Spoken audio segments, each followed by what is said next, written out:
नमस्ते Australia.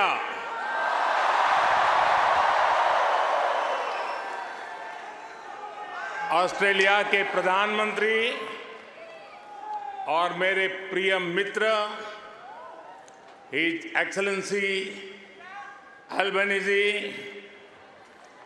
Australia के पूर्व प्रधानमंत्री his excellency Scott Morrison,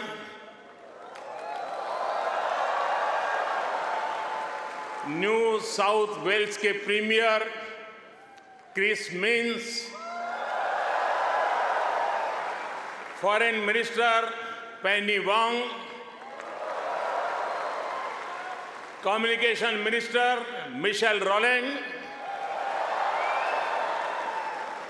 energy minister Chris Bowen, leader of opposition Peter Dutton, assistant foreign minister Tim Watts, New South Wales के उपस्थित मंत्रिमंडल के सभी आदरणीय सदस्य, पैरामाटा से संसद सदस्य डॉक्टर एंड्रयू चार्ल्टन, यहां उपस्थित ऑस्ट्रेलिया के सभी सांसद सदस्य, मेयर, डिप्टी मेयर, काउंसिलर्स और ऑस्ट्रेलिया में रह रहे प्रवासी भारतीय जो आज इतनी विशाल संख्या में उपस्थित हुए हैं, आप सबको मेरा नमस्कार।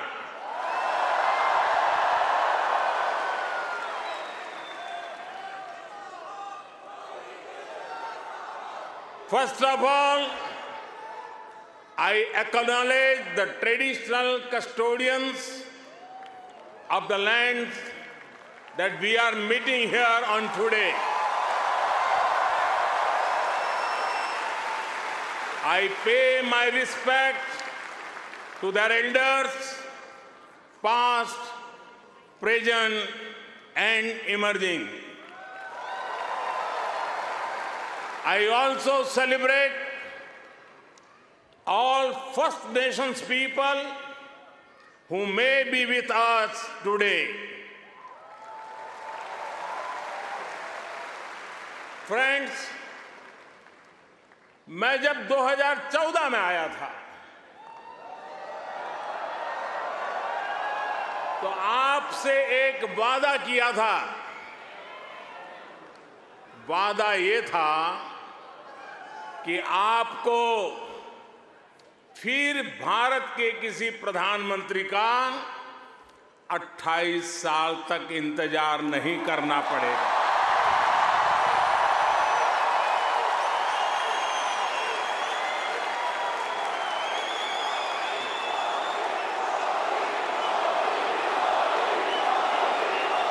तो लीजिए, यहां सिडनी में इस ऐना में मैं फिर हाजिर हूं और मैं अकेला नहीं आया हूं। प्रधानमंत्री अल्बनीज़ी भी मेरे साथ आए हैं। मिस्टर प्राइम मिनिस्टर, अपने बहुत व्यस्त कार्यक्रम में से हम सभी के लिए आपने समय निकाला है। ये हम भारतीयों के प्रति आपके स्नेह को दर्शाता है। आपने जो अभी कहा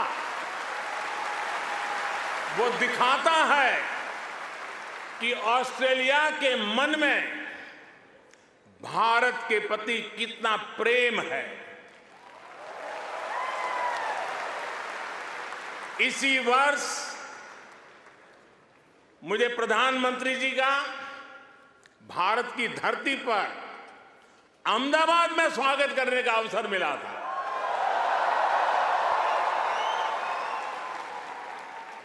आज उन्होंने यहां लिटिल इंडिया के फाउंडेशन स्टोर को अनवील करने में मेरा साथ दिया है, मैं उनका बहुत बहुत आभार व्यक्त करता हूं। Thank you my friend Anthony.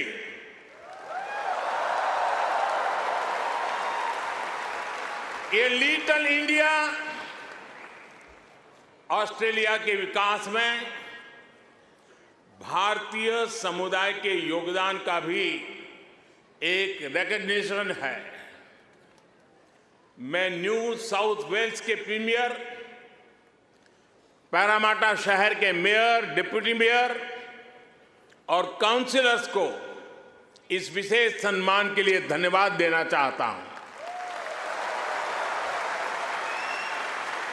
साथियों, मुझे खुशी है कि न्यू साउथ वेल्स में प्रवासी भारतीय समुदाय से कई लोग सार्वजनिक जीवन में सक्रिय भागीदारी कर रहे हैं, अपनी पहचान बना रहे हैं।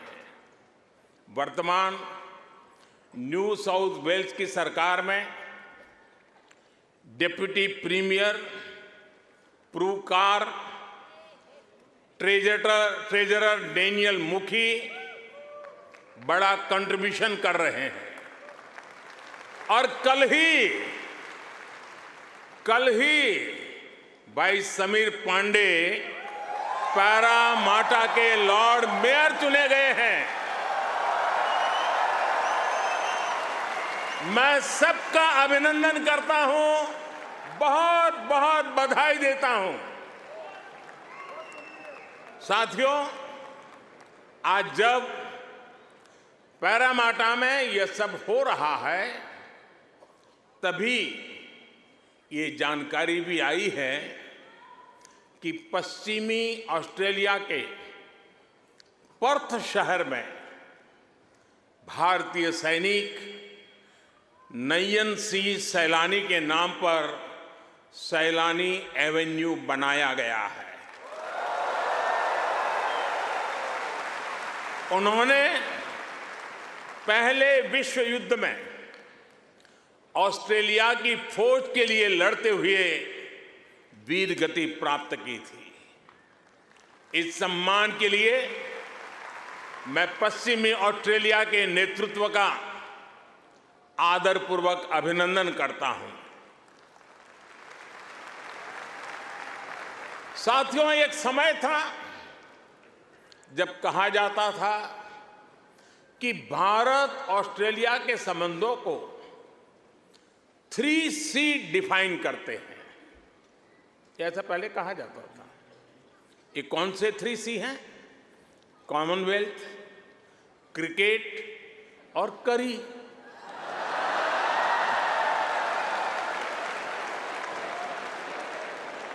इसके बाद कहा गया कि भारत ऑस्ट्रेलिया के संबंध 3D पर आधारित है।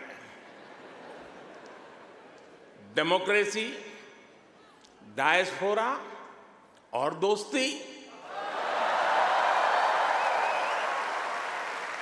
कुछ लोगों ने यह भी कहा कि भारत ऑस्ट्रेलिया के संबंध 3E पर आधारित है। एनर्जी, इकोनॉमी और एजुकेशन। यानी कभी C, कभी D, कभी E। अलग अलग कालखंड में ये बात संभवतः सही भी रही है, लेकिन भारत और ऑस्ट्रेलिया के ऐतिहासिक संबंधों का विस्तार इससे कहीं ज्यादा बड़ा है। और जानते हैं, इन सारे संबंधों का सबसे बड़ा आधार क्या है? जानते हैं?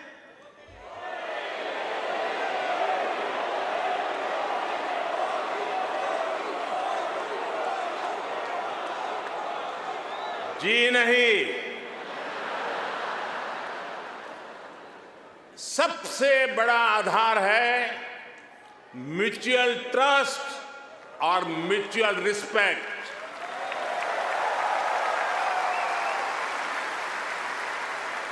ये म्यूचुअल ट्रस्ट और म्यूचुअल रिस्पेक्ट सिर्फ भारत ऑस्ट्रेलिया के डिप्लोमेटिक रिश्तों से विकसित नहीं हुआ है। इसकी असली वजह है, इसकी असली ताकत है आप ऑस्ट्रेलिया में रहने वाले हर एक भारतीय। आप उसकी असली ताकत है। इसकी असली वजह है ऑस्ट्रेलिया के 2.5 करोड़ से ज्यादा सिटीजन्स। साथियों, हमारे बीच भौगोलिक दूरी जरूर है, लेकिन हिंद महासागर हमें आपस में जोड़ता है। हमारी जीवन शैलियां भले अलग अलग हो, लेकिन अब योगा ये भी हमें जोड़ता है। क्रिकेट से तो हम ना जाने कब से जुड़े हुए हैं, लेकिन अब टेनिस और फिल्में भी हमें जोड़ रही है। हमारे यहां खाना बनाने का तरीका भले अलग अलग है, लेकिन अब मास्टर शेफ हमें जोड़ता है।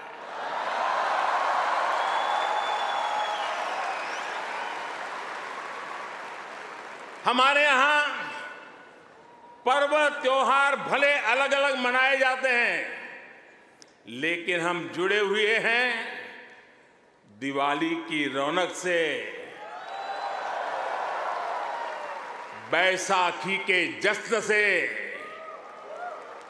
हमारे यहां भाषाएं भले अलग अलग बोली जाती हो, लेकिन हम जुड़े हुए हैं मलयालम, तमिल, तेलुगु, पंजाबी, हिंदी भाषाएं पढ़ाने वाले इतने सारे स्कूलों से। साथियों, ऑस्ट्रेलिया के लोग, यहां के निवासी इतने विशाल हृदय के हैं, दिल के इतने अच्छे और सच्चे हैं कि भारत की इस विविधता को खुले दिल से स्वीकारते हैं।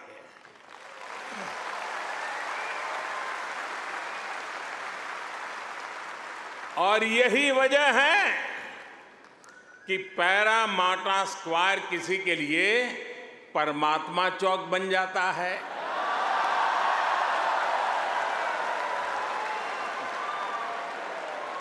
विक्रम स्ट्रीट भी विक्रम स्ट्रीट के रूप में मशहूर हो जाती है,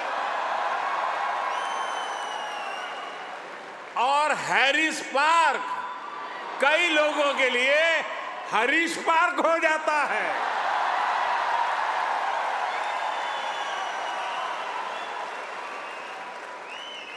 वैसे मैंने सुना है कि हैरिस पार्क में चटका की चाट,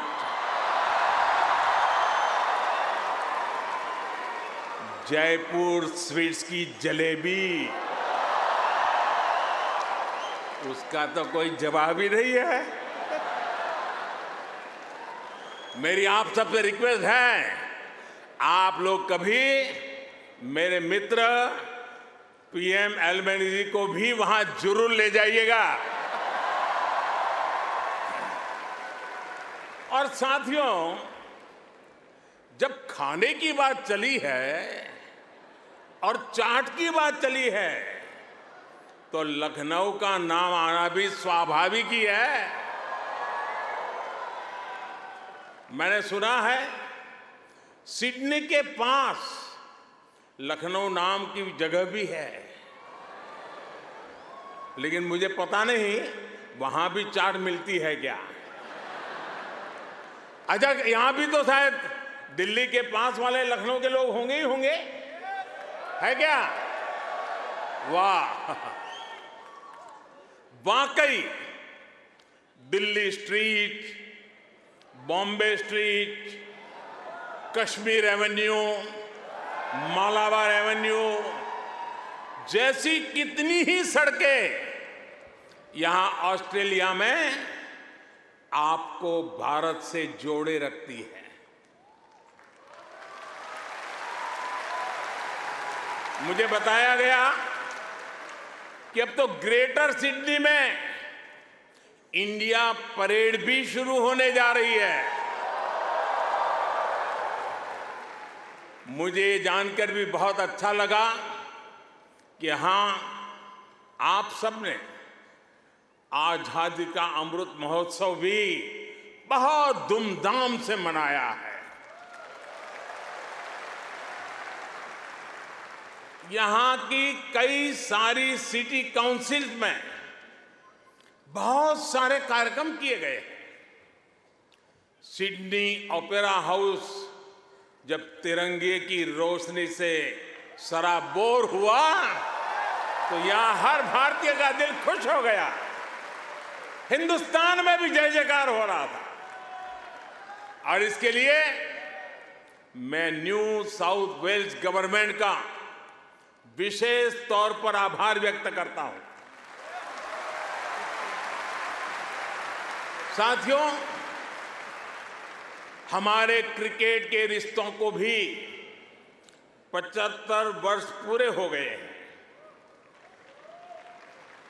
क्रिकेट की फील्ड पर मुकाबला जितना रोचक होता है, उतनी ही गहरी ऑफ द फील्ड हमारी दोस्ती है। इस बार तो ऑस्ट्रेलिया की अनेक विमेन क्रिकेट प्लेयर्स भी पहली बार भारत में आईपीएल खेलने आई थी।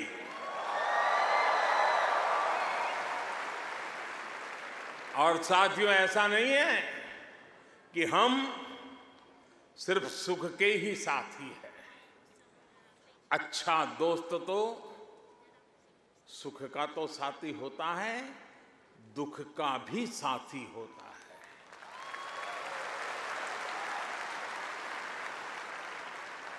पिछले साल जब महान शेन वॉर्न का निधन हुआ तो ऑस्ट्रेलिया के साथ कोटि कोटि भारतीयों ने भी शोक मनाया।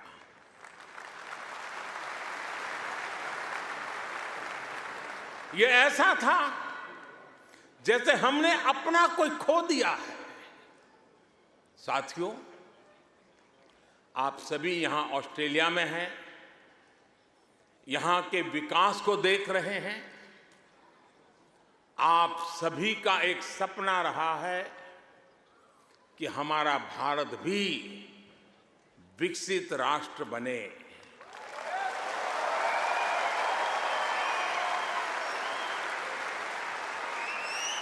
है ना आपका सपना? है ना आपका सपना?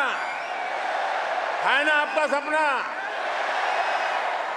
जो सपना आपके दिल में है, वो सपना मेरे दिल में भी है। ये मेरा भी सपना है। 140 करोड़ भारतीयों का सपना है। साथियों, भारत के पास सामर्थ्य की कमी नहीं है। भारत के पास संसाधनों की कमी भी नहीं है। आज दुनिया की सबसे बड़ी और सबसे युवा टैलेंट फैक्ट्री जिस देश में है, वो है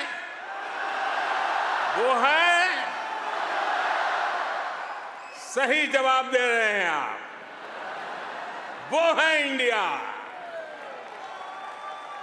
मैं ये बात फिर दोहरा रहा हूं, आज दुनिया की सबसे बड़ी और सबसे युवा टैलेंट फैक्ट्री जिस देश में है वो है।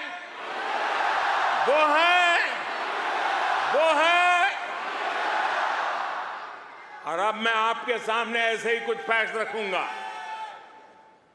और आपसे सही उत्तर जानना चाहूंगा, ठीक है? रेडी? कोरोना की इस ग्लोबल पैंडेमिक में जिस देश ने दुनिया का सबसे तेज वैक्सीनेशन प्रोग्राम चलाया, वो देश है।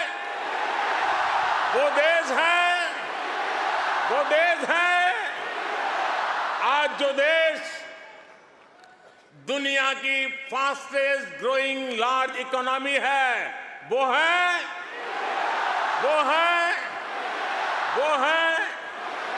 आज जो देश दुनिया में नंबर 1 स्मार्टफोन डेटा कंज्यूमर है, वो देश है।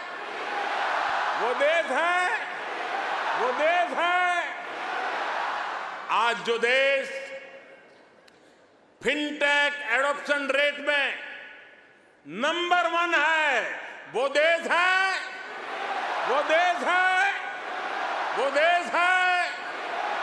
आज जो देश मिल्क प्रोडक्शन के मामले में दुनिया में नंबर 1 है, वो देश है। आज जो देश इंटरनेट यूजर्स की संख्या में दुनिया में नंबर 2 पर है, वो है। आज जो देश दुनिया का सेकंड लार्जेस्ट मोबाइल मैन्युफैक्चरर है, वो देश है।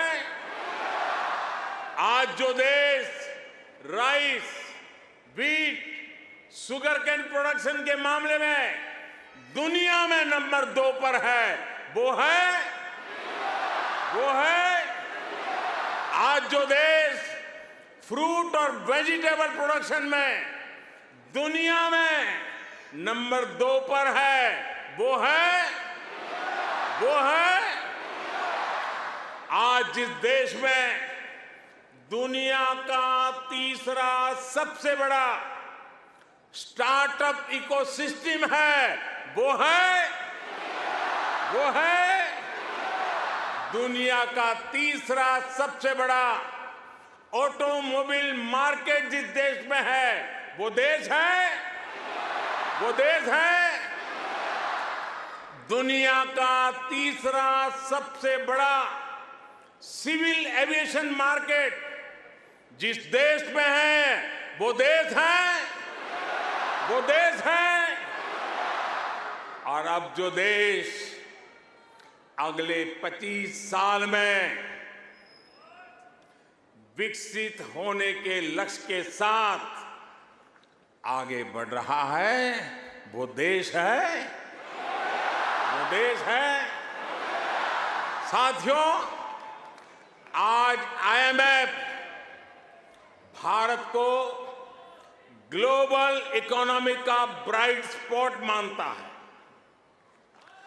वर्ल्ड बैंक का विश्वास है कि ग्लोबल हेडविंड्स को अगर कोई चुनौती दे रहा है तो वो भारत है। आज दुनिया के कई देशों में बैंकिंग सिस्टम पर संकट है, लेकिन दूसरी तरफ भारत के बैंकों की मजबूती की आज चारों तरफ प्रशंसा हो रही है। दुनिया में 100 साल में आए सबसे बड़े संकट के बीच भारत ने बीते वर्ष रिकॉर्ड एक्सपोर्ट किया है। आज हमारा फॉरेक्स रिजर्व नई बुलंदियां छू रहा है।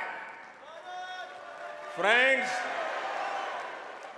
भारत ग्लोबल गुड के लिए कैसे काम कर रहा है, इसका उदाहरण हमारा डिजिटल स्टैक है। आप सभी भारत के फिनटेक रिवॉल्यूशन से भली भांति परिचित है।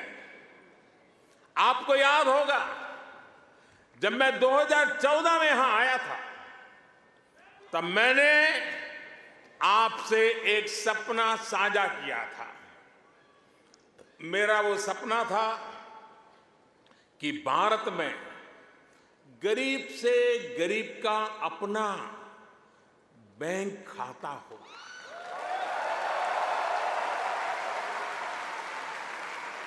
आपको गर्व होगा दोस्तों, आपको गर्व होगा कि पिछले 9 वर्ष में हमने करीब 50 करोड़ भारतीयों के यानी करीब 500 मिलियन बैंक अकाउंट खोले हैं।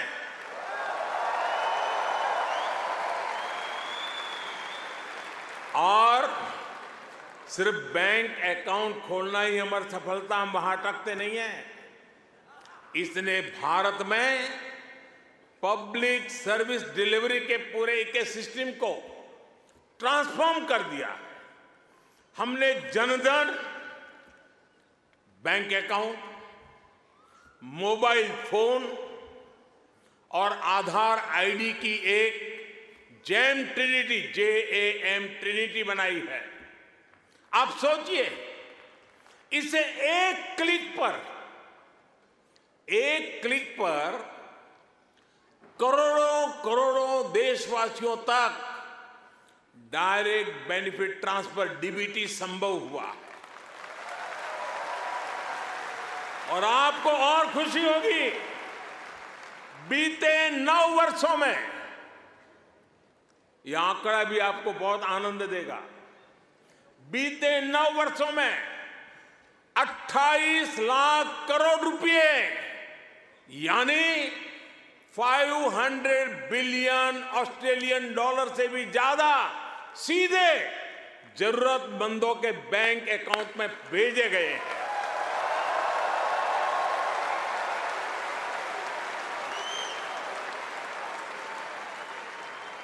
कोरोना के समय में बहुत से देशों को अपने नागरिकों को पैसे भेजने में मुश्किल आई थी, लेकिन भारत उन देशों में था जो एक क्लिक पर ये काम पलकों में कर रहा था।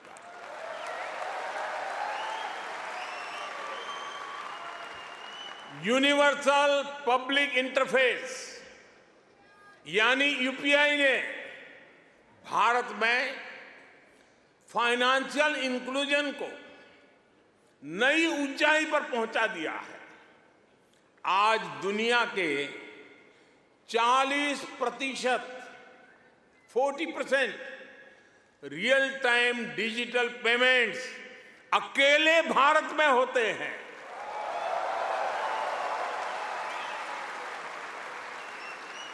आप अभी भारत आए होंगे तो देखा होगा, आज फल, सब्जी या पानी पूरी के ठेले हो या फिर चाय की दुकान, सब जगह डिजिटल ट्रांजैक्शन हो रहा है। साथियों, भारत का ये डिजिटल रिवॉल्यूशन सिर्फ फिनटेक तक सीमित नहीं है। भारत आधुनिक व्यवस्थाएं बना रहा है, लोगों की ईज ऑफ लिविंग बढ़ा रहा है। इसका एक उदाहरण भारत का डिजी लॉकर है। इसमें ड्राइविंग लाइसेंस से लेकर डिग्री और प्रॉपर्टी के पेपर्स तक जो भी सरकार इश्यू करती है वो इस डिजिटल लॉकर में जनरेट होते हैं। करीब सैकड़ों तरह के डॉक्यूमेंट्स डिजिटल लॉकर में रिफ्लेक्ट होते हैं। आपको फिजिकल कॉपी स्टोर करने की जरूरत नहीं है, बस एक पासवर्ड काफी है। और इससे 15 करोड़ से ज्यादा यानी 150 मिलियन से भी ज्यादा भारतीय जुड़ चुके हैं। इस तरह के कितने ही डिजिटल प्लेटफॉर्म आज हर भारतीय को पावरफुल बना रहे हैं, ताकतवर बना रहे हैं। साथियों, आज भारत के हर कदम, हर उपलब्धियों के बारे में दुनिया जानना चाहती है। आज की दुनिया जिस वर्ल्ड ऑर्डर की तरफ जा रही है, जिन संभावनाओं को तलाश रही है, उसमें ये स्वाभाविक भी है। भारत हजारों वर्षों की जीवंत सभ्यता है। भारत मदर ऑफ डेमोक्रेसी है।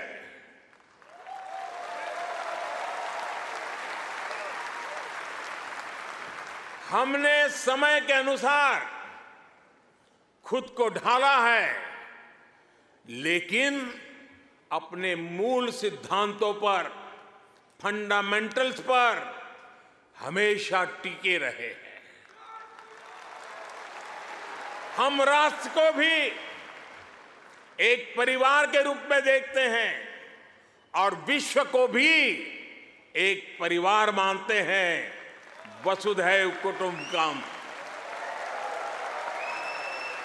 और इसलिए जब भारत अपनी G20 प्रेसिडेंसी की थीम तय करता है तो कहता है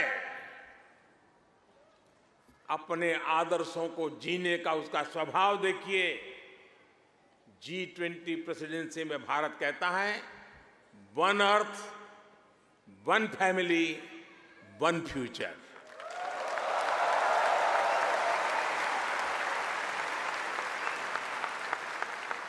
जब भारत पर्यावरण की रक्षा के लिए सोलर एनर्जी के बड़े लक्ष्य तय करता है तो कहता है वन सन, वन वर्ल्ड, वन ग्रिड।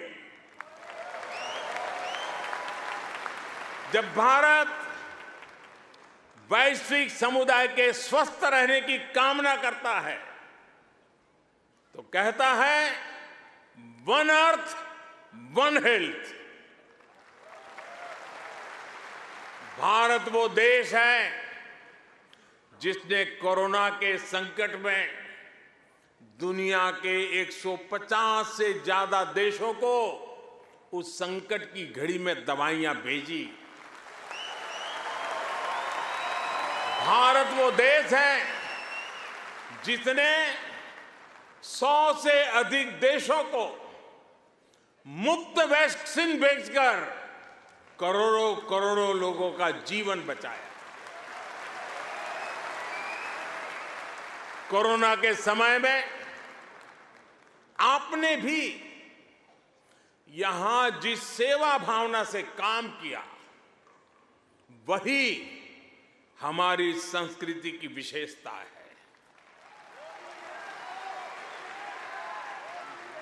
आज शहीदों के सरताज पंचम सिख गुरु श्री गुरु अर्जुन देव जी का शहीदी पर्व है। हमें गुरु जी के जीवन से सभी की सेवा करने शिक्षा मिलती है। गुरु अर्जुन देव जी ने ही दसंध प्रणाली शुरू की थी। इसी प्रेरणा से कोरोना के दौरान भी कितने ही गुरुद्वारों के लंगर ने यहां लोगों की मदद की। इसी दौर में कितने ही मंदिरों की रसोई यहां पीड़ितों के लिए खुल गई। ऑस्ट्रेलिया में रहकर पढ़ाई कर रहे स्टूडेंट्स भी बड़ी संख्या में लोगों की मदद के लिए आगे आए। विभिन्न सामाजिक संगठनों ने भी इस दौरान बहुत लोगों की मदद की। भारतीय कहीं भी रहे, एक मानवीय भाव उनमें समाहित रहता है। साथियों, मानवता के हित में ऐसे ही कार्यों के कारण आज भारत को फोर्स ऑफ ग्लोबल गुड कहा जा रहा है। जहां कहीं भी कोई आपदा होती है, भारत मदद के लिए तैयार मिलता है। जब भी कोई संकट आता है, भारत समाधान के लिए तत्पर रहता है। आज चाहे इंटरनेशनल सोलर अलायंस के द्वारा सौर ऊर्जा का उपयोग बढ़ाना हो, चाहे आपसी सहयोग के माध्यम से डिजास्टर रिजिलिएंट इंफ्रास्ट्रक्चर तैयार करना हो, चाहे इंटरनेशनल बिग कैट अलायंस को नेतृत्व देना हो, भारत ने हमेशा अलग अलग देशों को एकजुट करने के लिए एक बाइंडिंग फोर्स की तरह काम किया है। अभी अभी जब तुर्की में भूकंप ने तबाही मचाई, तब भारत ने ऑपरेशन दोस्त के द्वारा मदद का हाथ बढ़ाया। भारत अपने हितों को सबके हितों से जोड़कर देखता है। सबका साथ, सबका विकास, सबका विश्वास और सबका प्रयास, ये हमारी डोमेस्टिक गवर्नेंस का भी आधार है और ग्लोबल गवर्नेंस के लिए भी यही विजन है। साथियों, आज भारत और ऑस्ट्रेलिया के बीच स्ट्रेटेजिक पार्टनरशिप निरंतर गहरी हो रही है। हाल में ही हमने इकोनॉमिक कोऑपरेशन और ट्रेड एग्रीमेंट ECTA एकता साइन किया है। अनुमान है इससे दोनों के बीच ट्रेड अगले 5 वर्ष में 2 गुने से अधिक हो जाएगा। अब हम कॉम्प्रिहेंसिव इकोनॉमिक कोऑपरेशन एग्रीमेंट पर काम कर रहे हैं। हम रिजिलिएंट और रिलायबल सप्लाई चेन्स का निर्माण कर रहे हैं। इससे दोनों देशों के बिजनेस को बल मिलेगा ही, दुनिया को भी नया विश्वास मिलेगा। आज भारत और ऑस्ट्रेलिया के बीच कई डायरेक्ट फ्लाइट्स हैं। बीते वर्षों में फ्लाइट्स की संख्या बढ़ी है। आने वाले दिनों में इनकी संख्या और बढ़ेगी।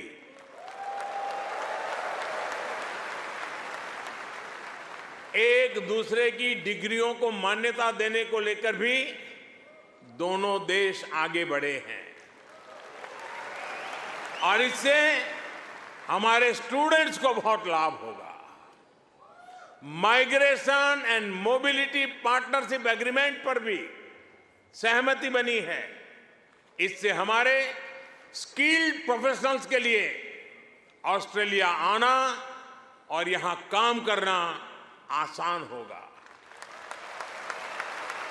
और साथियों, आज जब मैं आपके बीच आया हूं तो एक घोषणा भी करने जा रहा हूं।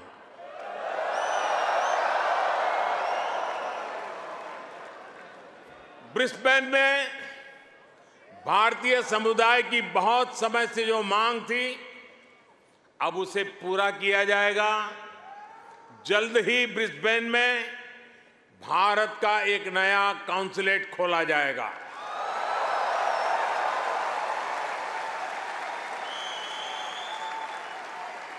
फ्रेंड्स, भारत और ऑस्ट्रेलिया की गहरी होती पार्टनरशिप मां भारती में आस्था रखने वाले प्रत्येक व्यक्ति को सशक्त करेगी। आपके पास टैलेंट है, अपनी स्किल की ताकत है और साथ ही अपने कल्चरल वैल्यूज भी है। ये वैल्यूज आपको ऑस्ट्रेलिया के लोगों के साथ घुल मिलकर रहने में बड़ी भूमिका निभाते हैं। मैं कल ही पापुआ न्यू गिनी से आया हूं। वहां मैंने स्थानीय भाषा में तमिल साहित्य तिरुकुरल के अनुवाद का लोकार्पण किया। ये अनुवाद वहां भारतीय मूल के एक स्थानीय गवर्नर ने किया है। एक जीता जागता उदाहरण है कि कैसे हम विदेश में रहते हुए भी अपनी जड़ों पर गर्व करते रहें, जड़ों से जुड़े रहे। आप भी यहां ऑस्ट्रेलिया में भारतीय संस्कृति की खुशबू फैला रहे हैं। आप ऑस्ट्रेलिया में भारत के कल्चरल एम्बेसडर हैं, भारत के ब्रांड एम्बेसडर्स हैं। साथियों, मैं मेरी बात समाप्त करने से पहले आपसे कुछ मांगना चाहता हूं। देंगे? आवाज जरा धीमी हो गई। देंगे? पक्का? प्रॉमिस? मैं आपसे ये मांग रहा हूं और आपसे आग्रह करूंगा कि आप जब भी भारत आए, अपने साथ कोई न कोई ऑस्ट्रेलियाई मित्र और उनके परिवार को भी साथ लेकर के आए।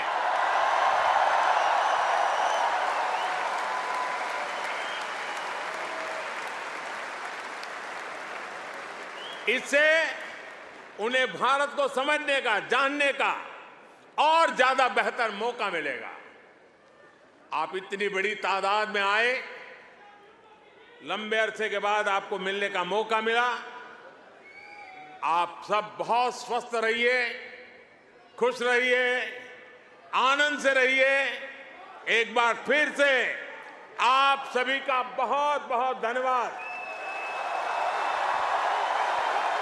मेरे साथ बोलिए, भारत माता की, भारत माता की, भारत माता की, भारत माता की।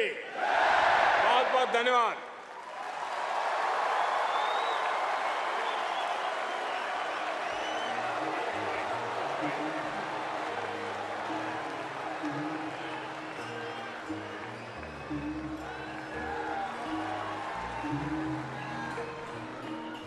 Thank you.